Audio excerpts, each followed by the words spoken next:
Ces hommes qui m'expliquent la vie, un essai de Rebecca Solnit.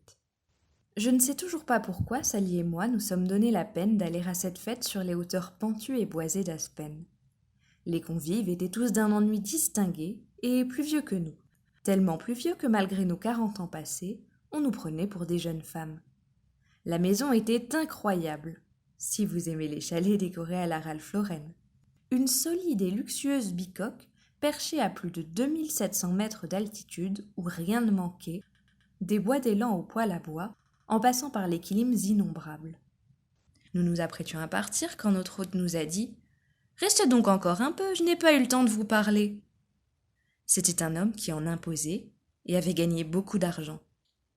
Il nous a fait patienter pendant que les autres invités s'égayaient dans la nuit d'été, puis nous a installés à sa table en bois d'essence authentiquement granuleuse et m'a dit « Alors, il paraît que vous avez écrit un livre ou deux ?»« 7 pour être exact, » ai-je répondu. Puis, sur le ton de celui qui encourage la gamine de 7 ans d'un ami à lui expliquer comment elle joue de la flûte à bec, il m'a demandé « Et de quoi parle-t-il » En fait, il traitait de sujets assez variés, ces 6 ou 7 ouvrages, mais en ce jour d'été de 2003, je me suis concentrée sur le dernier en date, mon livre sur l'annihilation du temps et de l'espace et l'industrialisation du quotidien. À peine avais-je mentionné Muybridge qu'il m'a coupé la parole. « Et connaissez-vous ce livre très important sur Muybridge, sorti l'année dernière ?» Empêtrée dans le rôle d'ingénue qu'on m'avait assigné, j'étais volontiers prête à croire qu'un livre sur le même sujet était sorti en même temps que le mien et que cela m'avait échappé. Mais mon interlocuteur devisait déjà sur ce texte très important, avec ce regard suffisant que j'ai si souvent vu chez les hommes qui dissertent, les yeux fixés sur l'horizon flou et lointain de leur propre autorité. Laissez-moi d'abord préciser que ma vie est remplie d'hommes adorables, à commencer par une longue série d'éditeurs qui, depuis mes premiers pas d'écrivaine, m'ont écoutée, encouragée, publiée, sans oublier mon petit frère d'une générosité sans borne, ni tous ces amis incroyables dont on pourrait dire qu'ils aimaient à apprendre et aimaient à enseigner. Mais il existe aussi cet autre type d'homme. Monsieur très important poursuivait sa diatribe pleine de suffisance à propos de ce livre que j'aurais dû connaître quand Sally l'a interrompu. C'est elle qui l'a écrit, ou du moins a essayé de l'interrompre. Mais il a préféré continuer sur sa lancée. Il a fallu répéter 3 ou 4 fois « c'est elle qui l'a écrit » pour que le message lui parvienne. Puis, comme dans un roman du XIXe siècle, il a blêmi.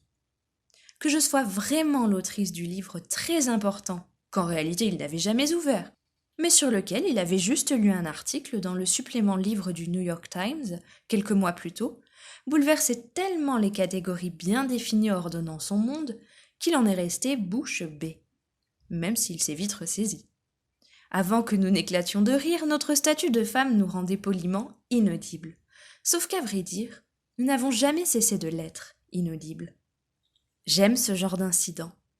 Quand des forces en général si pernicieuses et difficiles à pointer du doigt se faufilent dans l'herbe et deviennent aussi flagrantes qu'un anaconda ayant boulotté une vache ou qu'un étron d'éléphant tombé sur le tapis.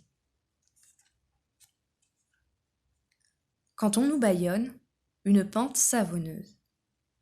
Certes, il y a toujours des gens pour s'inviter à des événements et partir dans des délires ou des théories du complot. Et ces gens sont aussi bien des femmes que des hommes. Mais, si j'en crois mon expérience, la confiance aussi absolue qu'agressive des ignares est bel et bien genrée. Les hommes m'expliquent tout un tas de choses, à moi et à d'autres femmes, qu'ils sachent ou non de quoi ils parlent. Certains hommes. Toutes les femmes savent de quoi je parle. C'est cette arrogance qui leur met des bâtons dans les roues, quel que soit le domaine. C'est ce qui les empêche de prendre la parole ou d'être entendues quand elles osent le faire. C'est ce qui réduit les jeunes femmes au silence en démontrant, comme le fait le harcèlement de rue, que ce monde n'est pas le leur. C'est ce qui nous habitue à douter de nous, à nous limiter tout en entretenant dans le même temps l'excès de confiance infondée des hommes. Personne n'a voulu écouter Colin Rowley, par exemple, cet employé du FBI qui a lancé les premières alertes concernant Al-Qaïda. Et je ne serais pas étonnée que cette surdité ait en partie orienté la tournure prise par la politique américaine depuis 2001. De fait, cette politique a été façonnée par un gouvernement Bush qui s'est toujours montré sourd, y compris quand on lui expliquait que l'Irak n'avait aucun lien avec Al-Qaïda, ne possédait pas d'armes de destruction massive, ou qu'une guerre n'est jamais une promenade de santé. L'arrogance a peut-être un rapport avec la guerre, mais quoi qu'il en soit, ce syndrome est une guerre que presque toutes les femmes affrontent au quotidien. Une guerre qui se joue aussi en elles, à travers la conviction d'être quantité négligeable, l'invitation à se taire, une guerre dont je ne suis moi-même pas totalement libérée, malgré une assez belle carrière d'écrivaine. Après tout, le temps d'un instant, j'ai été disposée à ce que Monsieur Important et sa confiance démesurée écrasent ma certitude vacillante. Pour autant, n'oubliez pas que, contrairement à la plupart des femmes, on m'a souvent confortée dans mon droit à penser et à m'exprimer. J'ai par ailleurs appris que douter raisonnablement est un bon moyen de se corriger, de comprendre, d'écouter et de progresser, mais que le doute à trop haute dose paralyse et que l'excès de confiance produit des crétins présomptueux. Tout nous pousse vers l'un ou l'autre de ces pôles, mais il existe un juste et heureux milieu, une chaude ceinture équatorienne faite de concessions mutuelles que nous devrions tous rejoindre. Notre situation n'est pas la plus terrible. Prenons certains pays du Moyen-Orient où le témoignage d'une femme est inopérant d'un point de vue juridique. Là-bas, une femme ne peut pas porter plainte pour viol si un homme n'est pas là pour témoigner contre le violeur, et peu sont prêts à le faire. La crédibilité est un outil essentiel à notre survie. Très jeune, à l'époque où je commençais tout juste à comprendre ce qu'était le féminisme et pourquoi il était nécessaire, je sortais avec un garçon dont l'oncle était physicien nucléaire. À Noël, il nous a raconté, comme si c'était un sujet léger et divertissant, que dans sa banlieue de fabricant de bombes, une voisine était sortie de chez elle en courant au beau milieu de la nuit, nue, et avait hurlé que son mari voulait la tuer. « Comment savez-vous qu'il n'essayait pas de la tuer pour de bon ?» ai-je demandé. L'oncle a rétorqué que ces gens étaient respectables, ils faisaient partie de la classe moyenne. En conséquence de quoi, le mari prêt à la tuer n'était simplement pas une explication crédible justifiant qu'elle prenne la fuite en hurlant. Que cette femme soit folle, en revanche. L'obtention d'une injonction d'éloignement, un outil juridique relativement récent, requiert aussi d'être crédible afin de convaincre le tribunal que tel homme est une menace et afin, ensuite, que les forces de l'ordre fassent respecter la sentence. Sachant que, de toute façon, les injonctions d'éloignement sont rarement efficaces. La violence est un moyen parmi d'autres de faire taire les gens, de nier leur voix et leur crédibilité, d'affirmer que votre droit de les contrôler prime sur leur droit à exister. Dans ce pays, environ 3 femmes meurent chaque jour sous les coups de leur mari ou ex-mari. C'est l'une des principales causes de décès chez les femmes enceintes aux États-Unis. Au cœur des luttes féministes pour que le viol conjugal, le date rape, la violence conjugale ou le harcèlement sexuel en milieu professionnel soient reconnus comme des crimes, se trouve la nécessité de rendre les femmes crédibles et audibles. J'ai tendance à croire que les femmes ont acquis le statut d'être humain quand ces actes ont commencé à être pris au sérieux, quand, à partir du milieu des années 1970, les instances législatives se sont attelées à ces grands problèmes qui nous entravent et nous tuent. Longtemps après ma naissance, donc. Et à toute personne qui prétendait que l'intimidation sexuelle en milieu professionnel n'est pas une question de vie ou de mort, souvenez-vous de Maria Lauterbach, caporale chez les Marines, 20 ans, apparemment tuée un soir d'hiver par un collègue plus haut gradé. Les restes calcinés de son corps, elle était par ailleurs enceinte, ont été retrouvés au milieu des braises dans le jardin de l'homme en question. Dire sur un ton catégorique que lui sait de quoi il parle, alors qu'elle non, sur un sujet même mineur et dans la moindre conversation, perpétue la laideur de ce monde et en éclipse la lumière. Après la sortie de mon livre « L'art de marcher » en 2000, j'ai découvert que j'étais mieux équipée qu'auparavant pour défendre mes perceptions, mes analyses et résister à l'intimidation. Par 2 fois durant cette période, j'ai critiqué le comportement d'un homme, tout ça pour qu'on me renvoie que ces incidents ne s'étaient absolument pas passés comme je l'ai raconté, que mon point de vue était biaisé, que je délirais, que j'étais sur les nerfs ou malhonnête, en résumé que j'étais une femme. Dans presque n'importe quelle autre circonstance, j'aurais douté de moi et me serais dérobée.